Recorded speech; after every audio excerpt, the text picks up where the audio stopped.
Selamünaleyküm Müslüman kardeşlerim. Şu anda mübarek Ramazan ayındayız. Bu mübarek ayda gündüzleri oruç tutuyor, geceleri ise teravih ve teheccüd namazlarını kılıyoruz.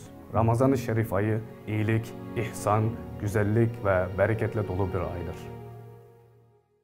Ancak bir yer vardır ki orası oruçtan, teravihten, hatta elini açıp dua etmekten dahi mahrumdur. Bütün iyiliklerden her zaman mahrum olduğu gibi bu mübarek ayda da öyledir.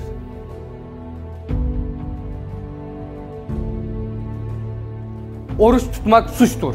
Oruç tutmak suçtur. Ramazan ayında zorla çalıştırıyorlar.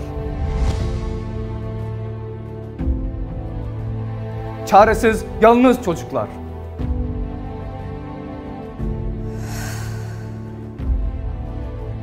Çalışan dede ve nineler.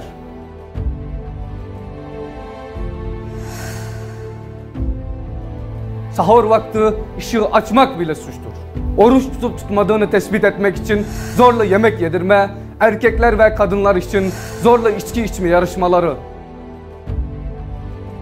Camiler yıkılmış veya eğlence merkezlerine dönüştürülmüş bir vaziyettedir.